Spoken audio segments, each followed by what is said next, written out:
ہم وہی کہیں گے جو ہمارا دین ہم کو بتاتا ہے. عمل کرو تو تمہارا بھلا ہے. وعلى آله وأصحابه وأزواجه وأهل بيته أجمعين. أما بعد فأعوذ بالله من الشيطان الرجيم. بسم الله الرحمن الرحيم. وعاشروهن بالمعروف فإن كرهتموهن فعسى أن تكرهوا شيئا ويجعل الله فيه خيرا كثيرا. صدق الله مولانا العظيم وصدق رسوله النبي الأمين المتين الكريم ونحن على ذلك لمن الشاهدين والشاكرين والحمد لله رب العالمين. رسول برکت کے لیے انتہائی عقیدت و محبت کے ساتھ حضور اکرم سید عالم محمد رسول اللہ صلی اللہ تعالی علیہ وسلم کی پرنور بارگاہ میں درود و سلام کا ہدیہ پیش کر لیں. اللہم صلی علی سیدنا و شفیعنا و حبیبنا و مولانا محمد وبارک وسلم صلاۃ و سلام علیک یا رسول اللہ صلی اللہ تعالی علیہ وسلم. حضرات مکرم، ہمارے معاشرے کا ایک بڑا مسئلہ طلاق کی بڑھتی ہوئی شرح بھی ہے. دارالافتاء میں مفتیان کرام کے پاس سب سے زیادہ سوالات طلاق کے بارے میں پیش ہوتے ہیں، اور کورٹ کے اندر خاندانی مسائل میں سب سے زیادہ جو مقدمات زیر غور ہیں یا جو مقدمات جاری ہوتے ہیں ان میں سب سے زیادہ طلاق کے مسئلے پیش ہوتے ہیں.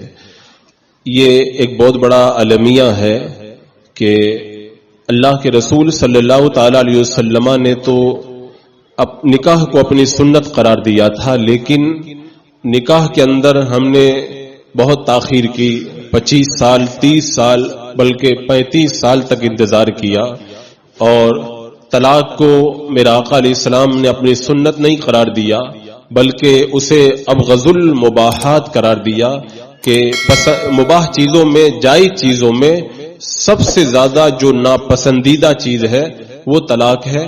تو اس کے لیے ہم نے اتنی جلدی کی کہ 30 سال نہیں بلکہ 3 سال بھی ہم انتظار نہ کر سکے. یہ ہمارے معاشرے کا اور ہماری سوسائٹی کا ایک بہت بڑا المیہ ہے. پہلے جب شادیاں ہوتی تھی تو کہتے تھے کہ نکاح تو زندگی بھر کا ساتھ ہے، اور آج کل تو یہ ساتھ جو ہے وہ چند سالوں تک بھی نبھانا بڑا مشکل نظر آتا ہے. پہلے بچیاں جب پڑھی لکھی نہیں ہوتی تھی تو اس وقت اپنا سب کچھ اپنے شوہر ہی کو سمجھا کرتی تھی، اور جب کالج کی اعلیٰ تعلیم لڑکیوں نے پائی تو اب ان کے ذہن میں یہ آیا کہ ہم بھی خود کفیل ہیں اور ہم کسی کے ماتحت ہو کر کے کیوں رہیں، اور اس کی وجہ سے طلاق کی شرح کے اندر بہت زیادہ اضافہ ہوا. مجھے ابھی اس پر گفتگو نہیں کرنی ہے کہ طلاق کے معاملات کیوں بڑھ رہے ہیں. اس کی بہت ساری وجوہات ہیں، اس کے اندر بہت سارے عوامل ہیں. موبائل کا بھی اس میں بڑا دخل ہے، سوشل میڈیا کا بھی بڑا دخل ہے، آج کل اخلاق کو بگاڑنے والی فلموں کا بھی اس میں بڑا دخل ہے. وہ ایک بڑا لمبا چوڑا عنوان اور بہت بڑا ٹاپک ہے. مجھے آج عورتوں کے بارے میں نہیں، خاص طور سے جو حضرات مجھے بیٹھ کر کے سن رہے ہیں، مرد حضرات، ان کے بارے میں مجھے گفتگو کرنی ہے. اور اس امید پر میں یہ گفتگو کر رہا ہوں کہ خدا نہ کرے ہم میں سے کچھ لوگوں نے اگر اپنی بیویوں کو طلاق دینے کا ارادہ بنا لیا ہو تو میری اس تقریر کو سننے کے بعد میں وہ اپنے ارادے سے باز آئیں گے اور طلاق دینے کا خیال اپنے دل و دماغ سے نکال دیں گے. یہ طلاق کا مسئلہ چونکہ بہت زیادہ پیش آ رہا ہے، لہذا اس حوالے سے میں نے گفتگو کرنا بہت ضروری سمجھا. حضرات مکرم، آپ اگر غور کریں گے تو طلاق کے اسباب اور عوامل میں ایک سب سے بڑی جو وجہ سمجھ میں آتی ہے وہ ہے غصہ اور برداشت کا نہ ہونا، عدم برداشت. یہ برداشت نہ کرنے کی قوت جو ہے وہ دن بدن جو ہے وہ ہمارے سروں پہ سوار ہو رہی ہے، اور عدم برداشت ہمارے جو ہے وہ فطرت کے اندر داخل ہوتا چلا جا رہا ہے. لوگ طلاق دے دیتے ہیں اور طلاق دینے کے بعد میں جب آتے ہیں تو یہی کہتے ہیں کہ میں نے بہت غصے میں طلاق دے دی. یہ بات جب وہ کہتے ہیں تو ان کے دماغ میں یہ ہوتا ہے کہ مفتی صاحب سے جب میں یہ کہوں گا کہ بہت غصے میں نے طلاق دے دی تو پھر وہ میری بیوی پر طلاق کا حکم نہیں لگائیں گے. میں کہتا ہوں کہ کون ایسا شوہر ہے جو اپنی بیوی کو محبت میں طلاق دیتا ہے کہ تم میری بڑی پیاری بیوی ہو, میں تم کو طلاق دے رہا ہوں. طلاق جو دی جاتی ہے محبت میں نہیں دی جاتی, وہ تو غصے ہی کے اندر دی جاتی ہے. تو یہ سمجھنا کہ غصے کے اندر ہم جب بولیں گے تو طلاق نہیں پڑے گی, یہ ان کی خام خیالی ہے. اور یہ بھی تو بندہ سوچے کہ جو عورت ہمارے سارے کام کرتی ہے, اگر اس نے 9 کام اچھے کیے اور ایک کام خراب کر دیا تو ہمیں یہ سوچ کر کے برداشت کرنا چاہیے کہ جو میرے 9 کام بنا رہی ہے اگر اس سے ایک کام اگر گڑبڑ ہو گیا تو میں برداشت کروں, کیوں غصہ کروں. ایسا تو نہیں ہے کہ سارے کام اچھے ہی ہم سے ہوں, آپ بھی تو پورے طور پر پرفیکٹ نہیں ہے, آپ بھی تو سارے کام جو ہے وہ اچھے طریقے سے نہیں انجام دے پاتے. غلطیاں آپ سے بھی ہوتی ہیں, کوتاہیاں اور خامیاں آپ سے بھی سرزد ہوتی ہے. تو اپنے آپ کو دودھ کا دھلا ہوا سمجھنا اور اپنی بیوی کی 10 میں سے اگر ایک غلطی اگر نظر آ جائے تو اس کے اوپر گرفت کر کے غصے کے اندر طلاق تک قدم بڑھا دینا, یہ کسی عقل مند کا کام نہیں ہے. ایک بادشاہ جنگل کے اندر اپنے مصاحبین کے ساتھ میں تھا, راستے کے اندر ایک ککڑیوں کی جو ہے وہ فصل آئی. بادشاہ نے حکم دیا, ککڑیاں توڑ کر کے جب لائی گئی اور اپنے مصاحبین کو بادشاہ نے جب کھانے کے لیے دی تو سب نے تھو تھو کر کے جو ہے واپس کر دی. ایک جو اس کا قریبی مصاحب تھا وہ بہت چاؤ کے ساتھ میں کھانے لگا. بادشاہ نے کہا کہ کیا یہ ککڑی کڑوی نہیں ہے, یہ سب لوگ تو تھوک رہے ہیں. کہا بادشاہ مجھے بڑا لطف آ رہا ہے, کافر یہ لوگ کیوں تھوک رہے ہیں. تو اس مصاحب نے جواب کے اندر کہا کہ میں نے ساری زندگی آپ کے ہاتھوں سے لذیذ چیزیں کھائی ہیں, آپ کے ہاتھوں سے میں نے اچھے اچھے کھانے کھائے ہیں, تو کیا میں اپنی زندگی بھر کی ساری ان نعمتوں کو بھول جاؤں اور آپ نے جو ایک کڑوی ککڑی دے دی ہے اس کے اوپر میں تھو تھو کروں. یہ بڑے شرم کی بات ہے. جن ہاتھوں سے میں نے نعمتیں کھائی ہیں آج انہی ہاتھوں سے اگر کڑوی چیز بھی مجھے مل رہی ہے تو میں شکر ادا کرتے ہوئے اس کو کھانا گوارا کروں گا.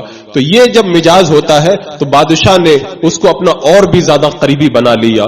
تو بیوی کی 9 غلطیوں کے اوپر, بیوی کی 9 اچھائیوں کے اوپر آپ نے اسے شاباشی نہ دی اور ایک غلطی کی تو آپ غصے میں آ گئے, تو گھر کے اندر جو ہے وہ بگاڑ تو پیدا ہوگا ہی.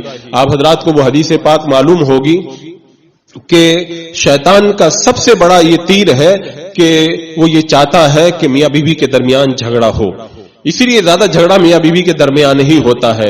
حدیث پاک کا مفہوم یہ ہے, روزانہ شیطان سمندر پر اپنا تخت بچھاتا ہے, دریا پر اپنا تخت بچھاتا ہے اور اس کے جو چیلے چپاٹے ہیں وہ سب لوگوں کو گمراہ کرنے کے لیے نکل جاتے ہیں اور شام میں لا کر کے اپنی جب رپورٹ پیش کرتے ہیں, شیطان کو سب سے زیادہ وہ اس کا چیلا پسند آتا ہے جو سب سے بڑا جرم کروا کر کے آتا ہے. شیطان کا کام ہے شیطانیت, تو جو جتنا بڑا مجرم ہوتا ہے وہ اتنا ہی زیادہ اس کو پسند کرتا ہے. اب جب شیطان اس کے چیلے آتے ہیں, کوئی کہتا ہے میں نے یہ کر دیا, کوئی کہتا ہے میں نے یہ کر دیا, وہ سب کی سنتا ہے. ایک شیطان کہتا ہے آج میں نے 2 میاں بیوی کو آپس میں لڑا دیا.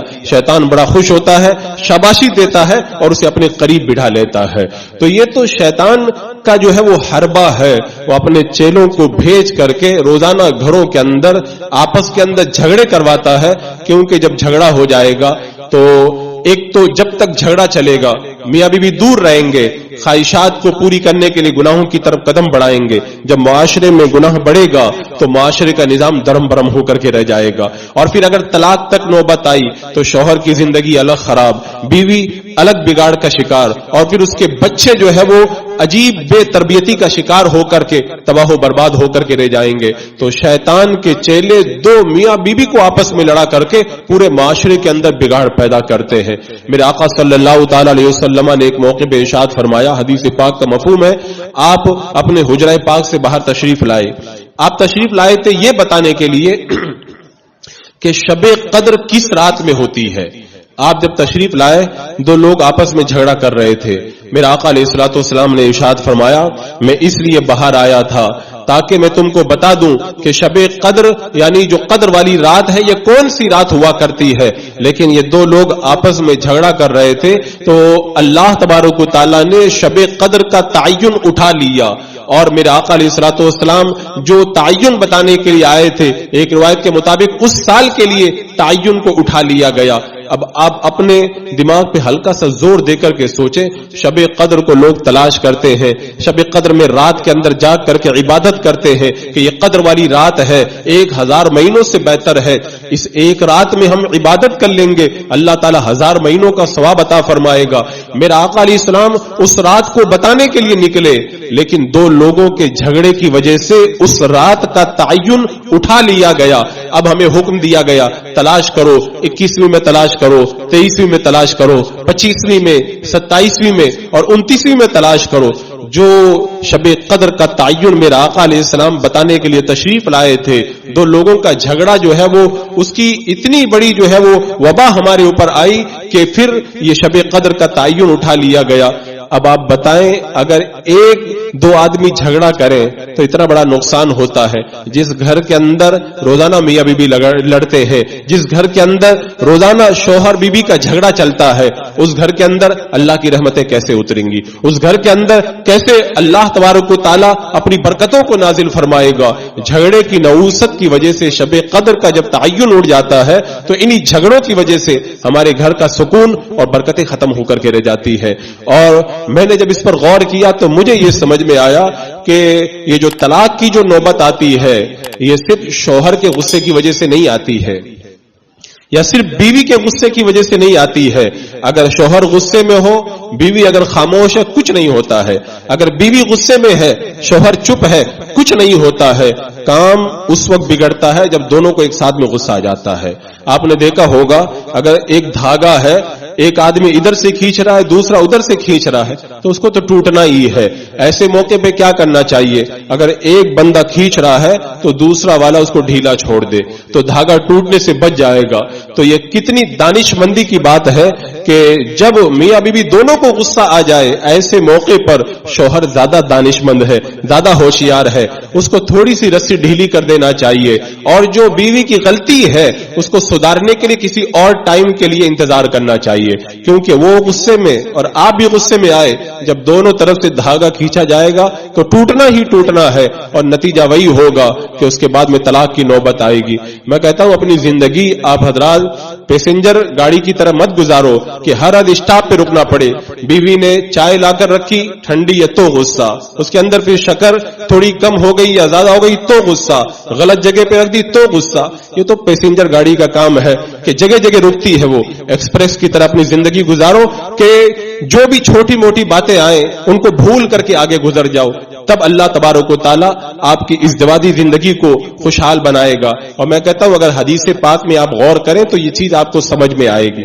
اللہ تبارک و تعالیٰ نے طلاق کا اختیار عورت کو نہیں دیا، طلاق دینے کا اختیار مرد کو دیا۔ کیوں؟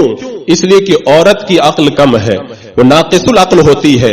اگر اسے طلاق کا اختیار دیا جاتا تو وہ تو روزانہ طلاق دیتی، لیکن اللہ تبارک و تعالیٰ نے طلاق کا اختیار مرد کو دیا کہ مرد کے اندر عقل زیادہ ہوتی ہے۔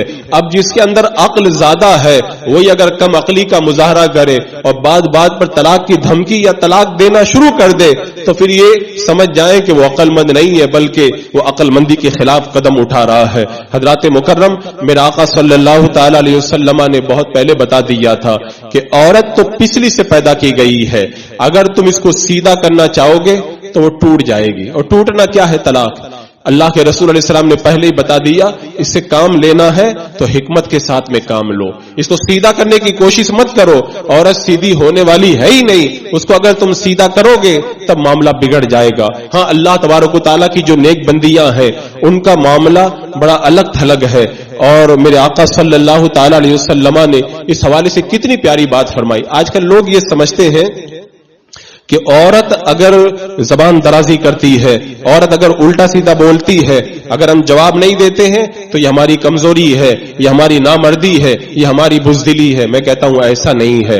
عورت کی زبان درازی پر جواب نہ دینا اور برداشت کرنا یہ نامردی اور کسی طرح سے بزدلی نہیں ہے، بلکہ یہ اچھے اخلاق کی دلیل ہے۔ میرے آقا صلی اللہ تعالی علیہ وسلم نے ارشاد فرمایا، حدیث پاک کا مفہوم ہے کہ عورتیں یہ شریف مردوں پر غالب آ جاتی ہیں، عورتیں شریف مردوں پر کریم مردوں پر غالب آ جاتی ہے اور کمینے مرد یہ عورتوں پر غالب آ جاتے ہیں. پھر میرے آقا علیہ السلام نے آگے کیا فرمایا؟ میں یہ پسند کرتا ہوں کہ کریم مغلوب بنوں، یعنی میں اچھے اخلاق کا مظاہرہ کروں اگرچہ عورت مجھ پر غالب آ جائے. میں یہ پسند نہیں کرتا کہ میں بد اخلاق بنوں اور عورت کے اوپر غالب آ جاؤں. یہ حدیث پاک جب کونین کے آقا خود فرما رہے ہیں کہ میں شریف بن کر کے مغلوب بننا پسند کرتا ہوں، میں بد اخلاق بن کر کے غالب آنا پسند نہیں کرتا. کتنی پیاری تعلیم میرے آقا علیہ السلام نے عطا فرمائی ہے. اور لوگ یہ سمجھتے ہیں کہ ہم جواب نہیں دیں گے تو کہیں گے کہ یہ تو اس کی نامردی ہے کہ عورت کی ڈانٹ سن لیتا ہے. حضرت عمر فاروق رضی اللہ تعالیٰ عنہ کے بارے میں آپ دیکھیں، حضرت عمر فاروق تشریف لائے، میرے آقا علیہ السلام تشریف فرما ہے، عورتیں بھی بیٹھی ہوئی ہیں. جب حضرت عمر کی آواز سنی عورتیں سب پردے کے پیچھے چلی گئی. جب حضرت عمر رضی اللہ تعالیٰ عنہ آئے میرے آقا علیہ السلام مسکرانے لگے. حضرت عمر نے عرض کی یا رسول اللہ، اللہ تبارک و تعالیٰ ہمیشہ آپ کو مسکراتا رکھے، لیکن ابھی مجھ کو سمجھ میں نہیں آیا آپ کیوں مسکرائے. میرے آقا علیہ السلام نے فرمایا میں بیٹھا ہوا تھا، عورتیں بھی بیٹھی ہوئی تھی کچھ مسائل کے لیے، لیکن جیسے ہی تمہاری آواز سنی پردے کے پیچھے چلی گئی. میرے آقا علیہ الصلوۃ والسلام سے جب اس بات کو سنا حضرت عمر نے کہا کہ یا رسول اللہ آپ اس بات کے زیادہ حقدار ہیں کہ آپ سے ڈرا جائے. اللہ نے آپ کو مقام عطا فرمایا ہے. پھر پردے کے پیچھے جو عورتیں بیٹھی تھی ان کو خطاب کرتے ہوئے کہا کیا عورتوں تم اللہ کے رسول علیہ السلام سے نہیں ڈرتی، مجھ سے ڈرتی ہو؟ عورتوں نے پردے کے پیچھے سے جواب دیا عمر میرے آقا علیہ السلام بڑے کریم ہیں، اس لیے ہم جو ہے وہ بات کر لیتی ہے، تم بڑے سخت ہو. تو اس وقت میرے آقا علیہ السلام نے کیا فرمایا تھا؟ عمر جس راستے سے تم گزر جاتے ہو شیطان اس راستے سے نہیں گزرتا ہے. اب آپ سوچیں، اندازہ لگائیں، اتنا دبدبا، ساری عورتیں ڈر رہی ہیں، شیطان راستہ بدل دیتا ہے. اس حضرت عمر رضی اللہ تعالیٰ عنہ کا یہ معاملہ ہے، اپنے مکان کے اندر ہے. ایک بندہ اپنی بیوی کی زبان درازی کی شکایت لے کر کے حضرت عمر کے مکان کے دروازے تک پہنچا. ابھی دروازے تک پہنچا، اندر سے حضرت عمر رضی اللہ تعالیٰ عنہ کی بیوی حضرت ام کلثوم حضرت عمر کے سامنے بلند آواز سے بول رہی تھی اور ایسا لگ رہا تھا جیسے کچھ جھگڑا کر رہی ہے. اب وہ آدمی نے جب سنا بولے میں کیا یہ مسئلہ انہیں سناؤں، یہ تو خود ہی اسی مسئلے میں گرفتار ہے. وہیں سے پلٹ کر کے جانے لگا. حضرت عمر نے دیکھا تو بلایا، فرمایا کیا بات ہے، کیوں آئے تھے، اور کچھ بتائے بغیر چلے گئے. تو آپ نے جب یہ فرمایا تو وہ کہنے لگا کہ میں اپنی بیوی کی زبان درازی کی شکایت لے کے آیا تھا. آپ کی بھی خود جب اتنی بلند آواز سے آپ کے سامنے بول رہی ہے تب پھر میں نے سوچا کہ بتانے سے کوئی فائدہ نہیں. حضرت عمر نے کتنا پیارا جواب دیا کہ سنو میری بیوی کے میرے اوپر کچھ حقوق ہیں، یہ میرے کپڑے بھی دھو دیا کرتی ہے، میرے بچوں کی پرورش بھی کرتی ہے، اور جب میں گھر پہ نہیں رہتا ہوں یہ میرے گھر کی نگہبانی بھی کرتی ہے، اور یہ مجھے حرام کام سے بچاتی ہے. یعنی میں اپنی بیوی کی وجہ سے کسی غیر کی طرف نظر نہیں اٹھا پاتا. وہ تو بڑی شان والے تھے، اللہ نے ان کو بڑا پاک باز فرمایا تھا، لیکن آپ نے اس کو سمجھانے کے لیے فرمایا کہ یہ مجھے حرام کاموں سے بچاتی بھی ہے. تو جب اتنا میرا یہ کچھ کر رہی ہے تو اگر تھوڑا زبان اونچی کر کے اگر بول دے تو مجھے برداشت کرنا چاہیے. وہ آدمی کہنے لگا یہ سارے کام تو میری بیوی بھی کرتی ہے.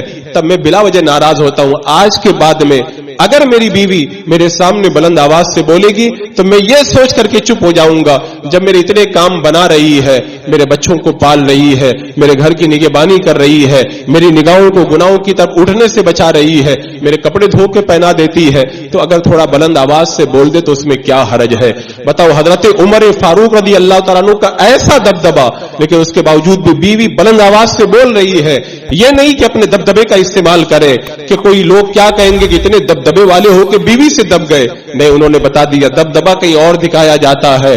جس کا حق ہو اس کا حق ادا کرنے کے لیے اگر بندہ خاموش ہو جائے، اور وہ حدیث پاک کے اندر بھی ہے، میرے آقا علیہ السلام نے ارشاد فرمایا اگر کسی کو غصہ آئے وہ بدلہ لے سکتا ہے اور وہ غصہ نکالنے پر قادر ہے، لیکن بدلہ نہ لے، غصہ نہ کرے. اللہ تبارک و تعالیٰ قیامت کے دن اس بندے کو بلائے گا اور بلا کر کے فرمائے گا جنت کی حوروں میں سے جس حور کو تو لینا چاہتا ہے جا تو اپنی مرضی سے جس حور کو لے لے، وہ میں نے تجھے عطا فرما دی ہے. بندہ جب صبر کرتا ہے تو اللہ تبارک و تعالیٰ ایسا اجر اس کو عطا فرماتا ہے. امام غزالی رحمت اللہ تعالی علیہ نے فرمایا کہ بہت سارے اولیاء کرام ایسے گزرے ہیں جن کی بیویاں ان کو بہت پریشان کرتی تھی.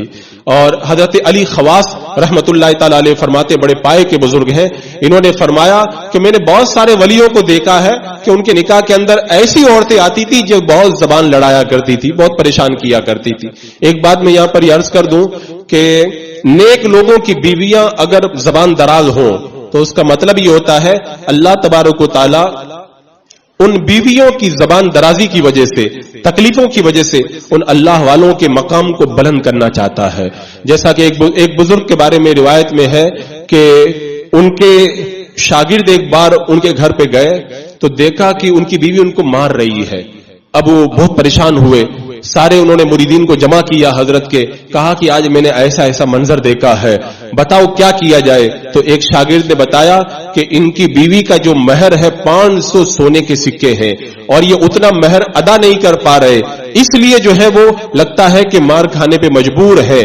اور یہ جو گیا تھا ملنے کے لیے، کیوں گیا تھا؟ یہ اس لیے گیا تھا، یہ روزانہ کئی مرتبہ اس نے خواب میں دیکھا کہ بزرگ جنت میں گھوم رہے ہیں، جنت کے اندر ٹہل رہے ہیں، جنت کے باغات کے اندر ہے. تو یہ بزرگ کو اپنا خواب بتانے کے لیے گئے تھے، لیکن بزرگ کو اپنی بیوی سے پریشان دیکھا. اب جب پتا چلا تو سب مریدین نے اکٹھا کیا چندہ، 500 سونے کے سکے جب جمع ہو گئے، جمع کر کے گئے اور بزرگ کی بارگاہ میں لے جا کر کے پیش کیا. بزرگ نے پوچھا کیا ہے؟ کہا میں آپ کے مکان پہ اپنا خواب بتانے آیا تھا اور جب میں نے دیکھا کہ آپ جو ہے وہ اپنی بیوی کی تکلیفیں اٹھا رہے ہیں تو میں معلوم کرنے کے بعد میں بیوی کا مہر آپ کو لا کر کے دے رہا ہوں تاکہ اس ظالم عورت سے آپ کو نجات مل جائے. بزرگ مسکرا پڑے، فرمایا اپنا پیسہ اپنے پاس میں رکھو. اس نے بھی خواب بتایا نہیں ہے، بزرگ نے پہلے ہی کہہ دیا تم نے خواب میں مجھ کو بار بار جو جنت میں دیکھا ہے وہ اس بیوی کی تکلیفیں برداشت کرنے ہی کی وجہ سے اللہ نے مجھے یہ مقام عطا فرمایا. تو اللہ والوں کو جو اللہ یہ مقام عطا فرماتا ہے. حضرت ابو محمد صالح رحمت اللہ تعالی علیہ یہ کہتے ہیں کہ ہمارے جو استاد محترم، ہمارے جو شیخ تھے، ان کی بیوی بڑا ستاتی تھی، بہت ستاتی تھی. آخر ایک دن تنگ آئے، اپنا بستر اٹھایا اور شہر کے کنارے ایک جگہ جا کر کے اللہ کی عبادت کے لیے گوشہ نشین ہو گئے. کہتے ایک دن میں ملاقات کے لیے گیا تو بہت حیران و پریشان ہیں، خون کے اندر بھرے ہوئے ہیں، سر پھٹا ہوا ہے. میں ڈر گیا کیا ہوا. میں نے پوچھا حضور کیا بات ہے، یہ تکلیف کہاں سے آپ کو آئی؟ کہا کہ میں بیٹھا ہوا تھا، حضرت موسیٰ ہروی رحمت اللہ تعالی علیہ تشریف لائے. انہوں نے مجھے آ کر کے ایک بات بتائی. ایک اللہ کے ولی تھے، ان سے کوئی ملاقات کے لیے آیا. جب ملاقات کے لیے بندہ پہنچا ہے، ان کی بیوی کھانا لے کر کے آئی اور کہنے لگی لے مکار کھانا کھا لے، اگر لوگوں کو تیری مکاری پتہ چل جائے گی تو جو پتھر سے ماریں گے. وہ کہتے ہیں کہ وہ آدمی جو ملاقات کے لیے آیا تھا بڑا شہرا سن کر کے پریشان ہو گیا. اس نے کہا کہ جب یہ ان کی بیوی ان کو مکار کہہ رہی ہے، لوگ بلا وجہ نہیں اللہ کا ولی کہتے. وہاں سے پلٹنے لگا، لیکن دل میں خیال آیا کہ جب آیا ہوں تو ملاقات تو کر لینا چاہیے. دوسرے دن بیوی کے پاس جا کے پوچھتا ہے مجھے شوہر سے تمہارے ملنا ہے، کہاں ہے؟ کہا وہ مکار کہیں ہوگا، جنگل کی طرف دیکھو جا کر کے. جب وہ آدمی جنگل کی طرف روانہ ہوا، سامنے سے وہی بزرگ آ رہے ہیں. شیر کے اوپر اس کی لکڑیاں رکھی ہوئی ہے اور لکڑیوں کو ڈھو کر کے لا رہے ہیں. جب دیکھا تو حیران ہو گیا، آگے بڑھا، ہاتھوں کا بوسہ دیا. کہا حضور کل میں نے دیکھا تھا کہ آپ کی بیوی آپ کو مکار کہہ رہی ہے، ستا رہی ہے، اور آج شیر کے اوپر آپ اپنا سامان رکھ کر کے آ رہے ہیں. اللہ نے آپ کو اتنی کرامتیں عطا فرمائی. تو بزرگ نے جواب کے اندر ارشاد فرمایا اگر میں اس بکری کا بوجھ نہ اٹھاتا، اپنی بیوی کی تکلیفیں برداشت نہ کرتا تو یہ شیر آج میرا بوجھ نہیں اٹھاتا. یہ بیوی کی تکلیف برداشت کرنے ہی کی وجہ سے اللہ نے مجھے یہ مقام عطا فرمایا ہے. تو حضرت موسیٰ ہروی نے مجھ سے آ کر کے کہا ساری دنیا میں تیری شہرت ہے، اللہ نے تجھے اتنا مقام عطا فرمایا، اللہ نے لوگوں کے دلوں میں تیری ایسی قدر پیدا کر دی. ایک بیوی کی تکلیفوں کی وجہ سے تو گھر چھوڑ کر کے یہاں پہ عبادت کر رہا ہے. کہہ رہے میں نے جب ان کی بات سنی میں بے ہوش ہو کر کے گر پڑا اور میرا سر پڑ گیا اور تم نے دیکھا کہ خون نکل رہا ہے. کہتے میں نے اب ارادہ بنا لیا میں اکیلا رہ کر کے عبادت نہیں کروں گا، میں اپنے گھر میں اپنی بیوی کے ساتھ میں رہوں گا، اس کی تکلیفیں برداشت کروں گا، اور مجھے جتنا ستائے گی اتنا ہی مجھے زیادہ لطف آئے گا، اللہ میرا مقام اتنا ہی بلند کرے گا. کہتے اگر میری داڑھی پکڑ کے نوچ بھی دے گی تو میں اف نہ کروں گا. تو بندہ جب اللہ کی رحمتوں کو جان جاتا ہے تب تکلیف برداشت کرنے کے اندر اس کو لطف آتا ہے. حضرت مرزا مظہر جانے جانا رضی اللہ تعالیٰ عنہ ہندوستان کے بڑے پائے کے ولی گزرے ہیں اور ان کے بڑے شاگرد تھے, بہت بڑے عالم تھے. یہ اپنے ایک شاگرد کو گھر پہ کام سے بھیجا. شاگرد جب گھر پہ گیا تو بیوی صلواتیں سنانے لگی اپنے شوہر کو. اب وہ شاگرد آیا تو کہنے لگا حضور آپ اتنے بڑے اللہ کے ولی, آپ کی بیوی آپ کے بارے میں بکواس کر رہی ہے. کہا بیٹا یہ جو تم مقام آج دیکھ رہے ہو یہ سب بیوی کی وجہ سے ہے. اگر وہ مجھے پریشان نہ کرتی اللہ مجھے ولایت کا اتنا اعلیٰ مقام بھی نہ عطا فرماتا. حضرت نوح علیہ السلام کو آپ دیکھ لیں, اللہ کے نبی ہے, ان کی بیوی انہیں مجنون اور پاگل کہا کرتی تھی معاذ اللہ, اور بہت ستایا کرتی تھی. حضرت لوط علیہ السلام کو آپ دیکھیں, ان کی بیوی کتنا انہیں پریشان کرتی تھی. ان کے مہمان آئے ہیں تو قوم کو جا کر کے چھپکے سے اطلاع دے دیتی تھی. تو میں کہتا ہوں اللہ کے نیک بندوں پر اگر یہ چیز آتی ہے کہ ان کی بیویاں انہیں ستائیں تو اللہ ان کا مقام بلند فرماتا ہے. لیکن اگر یہی تکلیف اگر گنہگاروں کے ساتھ میں آئے, کوئی بندہ نماز نہیں پڑھتا, گناہ کرتا, ان کی بیوی ان کو ستاتی ہے, تو اس کا مطلب ہے کہ ان کے گناہوں کی یہ سزا ہے. حضرت فضیل بن عیاض رضی اللہ تعالیٰ عنہ فرماتے ہیں کہ جب میں اللہ کی نافرمانی کرتا ہوں تو مجھے پتہ چل جاتا ہے اپنی بیوی سے, اپنے گدھے سے اور اپنے نوکر سے, کیونکہ جب مجھ سے کوئی گناہ ہوتا ہے میری بیوی کی زبان بھی چلنے لگتی ہے, میرا گدھا بھی ناٹک کرنے لگتا ہے, اور میرا خادم بھی جو ہے وہ عجیب عجیب حرکتیں کرتا ہے. اور جب میں توبہ کر لیتا ہوں بیوی بھی صحیح ہو جاتی ہے, گدھا بھی کام کرنے لگتا ہے اور خادم بھی کہنا مانتا ہے. اگر میں توبہ کر لوں اور اس کے باوجود بھی اگر یہ لوگ ویسے ہی اگر بدتمیزی کریں تو میں سمجھ جاتا ہوں اللہ کی بارگاہ میں میری توبہ قبول نہیں ہوئی ہے. تو گنہگاروں کو اس طرح سے عذاب بھی دیا جاتا ہے. حضرت علامہ ابن جوزی رحمۃ اللہ تعالی علیہ, ان کے پاس ایک شخص آیا, آ کر کے کہنے لگا کہ حضور بیوی بہت پریشان کرتی ہے, میں کیا کروں, اس کی پریشانیوں کی وجہ سے میں عاجز آ گیا ہوں, مجھے کچھ سمجھ ہی میں نہیں آتا میں کیا کروں. علامہ ابن جوزی رحمۃ اللہ تعالی علیہ نے فرمایا بیوی کا مقابلہ اگر کرنا ہے تو ایسے مت کرو, یہ تمہارے گناہوں کی سزا ہے, اس کا مقابلہ کرنا ہے تو توبہ و استغفار سے کرو. تم اللہ کی بارگاہ میں توبہ کرو, اللہ تبارک و تعالیٰ تمہارے گناہوں کو معاف کر دے گا, تمہاری بیوی تمہارا کہنا ماننا شروع کر دے گی. تو بندہ جب اس مصیبت سے دوچار ہو تو دیکھیے کہ نیک ہے کہ برا, نیک کا معاملہ الگ ہوا کرتا ہے اور بد کا معاملہ الگ ہوا کرتا ہے. لیکن یہ ہمارے معاشرے کا بڑا عجیب پہلو ہے.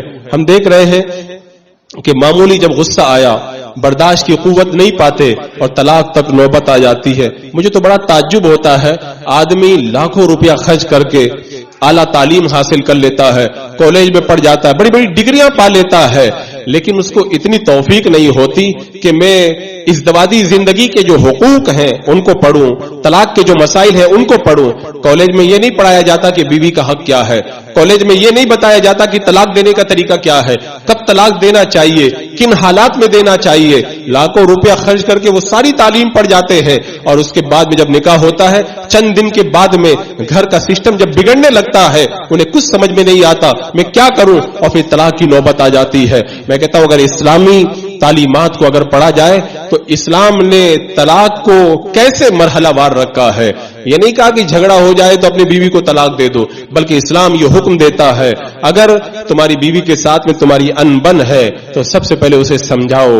ہو سکتا ہے تمہارے سمجھانے کا اس کے اوپر اثر ہو اور وہ رائے راست کے اوپر آ جائے. اگر وہ سمجھانے سے بھی اگر نہ مانے, اسلام نے دوسرا اسٹیپ یہ بتایا ہے کہ اگر وہ سمجھانے سے نہ مانے تو بول چال اس سے بند کر دو, اس کا بستر الگ کر دو. غیرت ہوگی تو وہ ہو سکتا ہے تمہاری بات مان لے. اگر اب بھی نہیں مان رہی ہے, اسلام نے تیسرا اسٹیپ یہ بتایا کہ تم انہیں جزر و توبیق کرو, ہلکی سی ضرب لگاؤ.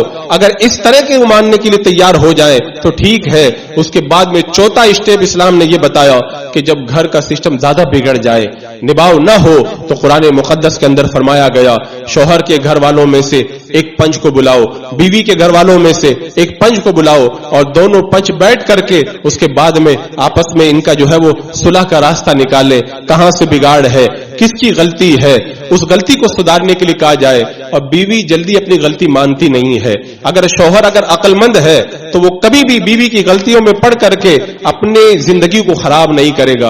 اور میں نہیں کہتا ہوں, خود اللہ کے رسول علیہ السلام نے ارشاد فرمایا, حدیث پاک کا یہ مفہوم ہے, اگر عورت کے ساتھ میں تم زندگی بھر بھلائی کرو، اگر ایک دن کمی ہو جائے گی تو وہ ڈائریکٹ یہی کہے گی کہ میں نے تجھ سے کبھی سکھ دیکھا ہی نہیں ہے. یہ عورتوں کی یہ زبان ہوتی ہے. میرے آقا نے جب پہلے ہی سب کچھ بتا دیا، عورتوں کی فطرت کیا ہے، ان کی عادت کیا ہے، وہ کتنی ٹیڑھی ہوتی ہے، سب کچھ بتا دیا. اب اس کے باوجود بھی اللہ کے رسول علیہ السلام کا امتی اگر معمولی باتوں میں طلاق دے تو اس کا مطلب یہی ہے کہ اس کے اندر دانائی نہیں ہے. تو پنچ آئیں، ساری باتوں کو سنیں اور سن کر کے فیصلہ کریں، یہ اچھا طریقہ ہے. اگر اس کے باوجود بھی راستہ نہ نکلے تو پھر ایک اسٹیپ یہ ہے کہ بندہ صبر کرے.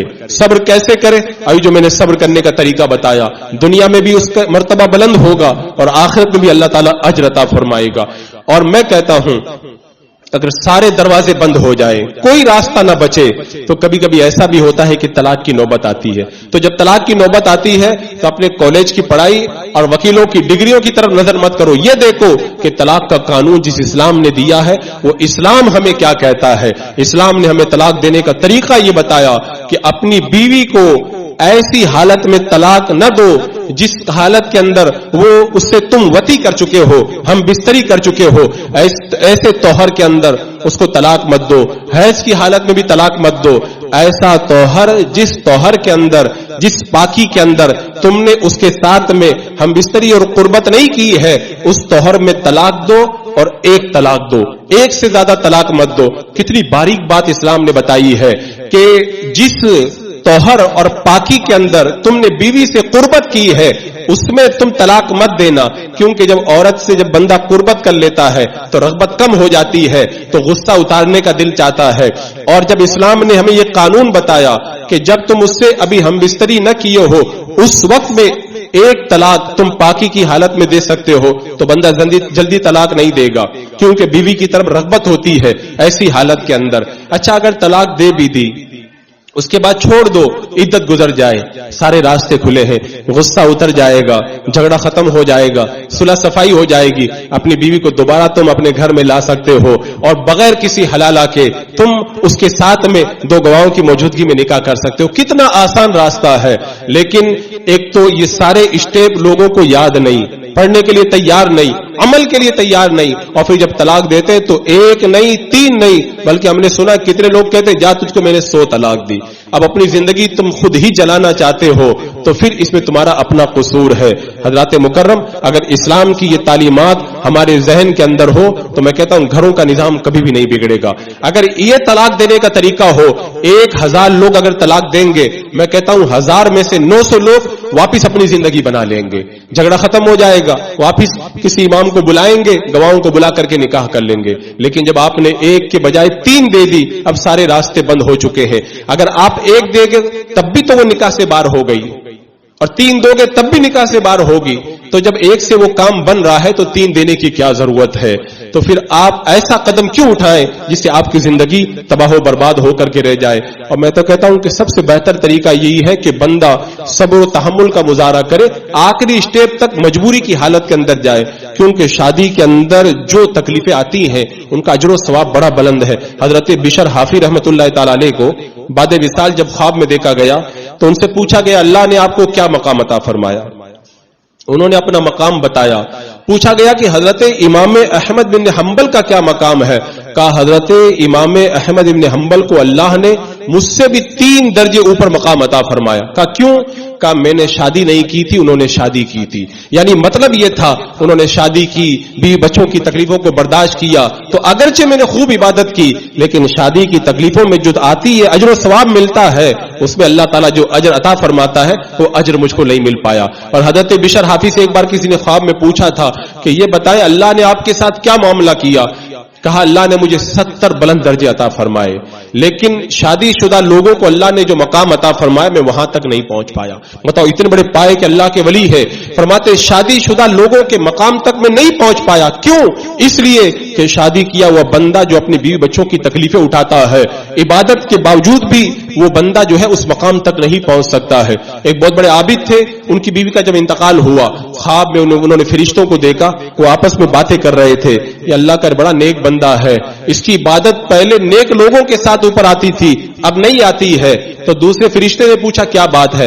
کہا اس کی بیوی اس کو ستاتی تھی تو اللہ تعالیٰ اس کے مقام کو بلند کرتا تھا, لیکن اب اس کی بیوی کا جب سے انتقال ہوا ہے وہ مقام اس کا باقی نہیں رہ گیا. انہوں نے سنا, پہلے تو شادی کرنے سے منع کرتے تھے, بیدار ہوئے تو کہا جلدی سے میرا نکاح کر دو. کہا کیوں؟ بولے آج مجھے پتا چلا ہے کہ عبادت میں بندہ وہ مقام نہیں پا پاتا ہے جو بیوی بچوں کی تکلیفوں کی وجہ سے اللہ تعالیٰ مقام عطا فرما دیا کرتا ہے. تو حضرات مکرم, جب اسلام کی ایسی ستری تعلیمات ہماری نگاہوں کے سامنے موجود ہے, اس کے باوجود بھی ہم بیوی کی معمولی باتوں پہ اگر چلے جائیں تو پھر یہ کتنی تکلیف کی چیز ہے. اور میں کہتا ہوں قرآن مقدس میں کتنی پاکیزہ تعلیم ہمیں دی گئی.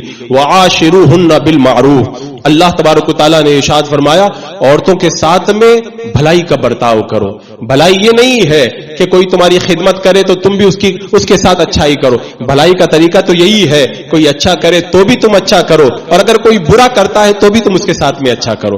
آگے اللہ تعالیٰ نے کتنی پیاری بات ارشاد فرمائی, وعاشرن بالمعروف. اللہ تبارک و تعالیٰ نے فرمایا فَإِن كَرِهْتُمُوهُنَّ فَعَسَىٰ أَن تَكْرَهُوا شَيْئًا, فرمایا کہ اگر تم انہیں ناپسند کرو تو ہو سکتا ہے, قریب ہے کہ کوئی چیز تمہیں ناپسند ہو. وَيَجْعَلَ اللَّهُ فِيهِ خَيْرًا كَثِيرًا, اللہ تعالیٰ اس کے اندر بڑی بھلائی رکھ دے. یعنی رب نے پہلے ہی بتا دیا, بیوی کی وجہ سے تمہیں ایسا لگ رہا ہے یہ بیکار ہے, میرے لیے تکلیف ہے, لیکن اللہ تعالیٰ فرماتا ہے قریب ہے کہ اس کے اندر تمہارے لیے بڑی بھلائی ہو. یہ تو میرے رب کا فرمان. اور اللہ کے رسول علیہ السلام جب دنیا سے پردہ فرمانے لگے تو آخری وصیت آپ نے کیا کی تھی؟ آخری وصیت آپ نے یہی کی تھی کہ عورتوں اور اپنے ماتحتوں کے بارے میں اللہ سے ڈرو. اللہ فرما رہا عورتوں کے ساتھ اچھا برتاؤ کرو. میرے آقا دنیا سے تشریف لے جا رہے ہیں تو کہہ رہے عورتوں کے بارے میں اللہ سے ڈرتے رہنا. اور کسی کی مانو مت مانو, اللہ اس کے رسول کی بات تو ہمیں ماننا چاہیے. اللہ اس کے رسول ہمیں جب اتنی تاکید کے ساتھ میں حکم دے رہے ہیں, میرے آقا علیہ السلام دنیا سے جاتے جاتے اپنی امت کو کہہ رہے ہیں عورتوں کے بارے میں اللہ سے ڈرتے رہنا. تو اگر کوئی بندہ اللہ سے نہ ڈرے اور عورت کی معمولی غلطی کے اوپر یا معمولی تکلیف کے اوپر اگر طلاق دے کر اس کی زندگی خراب کر دے تو پھر ہو سکتا ہے اس کے نتیجے کے اندر آپ کی بھی آنے والی زندگی جو ہے وہ خرابی کا شکار ہو جائے. اور میں کہتا ہوں اگر عورت کو غلط سمجھ کر کے تم نے طلاق دی تو کیا گارنٹی ہے کہ بعد میں جو تمہارے نکاح میں آئے گی وہ اس سے اچھی نکلے؟ ہو سکتا ہے وہ اس سے بھی زیادہ خراب ہو جائے, تب تم کیا کرو گے؟ لہذا بہتر یہی ہے کہ اپنی بیویوں کے ساتھ میں اچھا نبھاؤ کرو, اچھی طرح نبھاؤ کی کوشش کرو. ہاں مجبوری کی حالت میں طلاق دینا ایک الگ چیز ہے, وہ ایک طلاق کے ذریعے کام چل سکتا ہے. کبھی بھی بلا ضرورت طلاق دے کر کے اپنے اوپر رحمت کے دروازوں کو بند نہ کرو, تاکہ اللہ تبارک و تعالیٰ تمہارے اوپر تمہارے اس صبر کی وجہ سے رحمتوں کی بارشیں نازل فرمائے, ہماری اس دوادی زندگیوں کے اندر خوب خوب خوشیاں عطا فرمائے.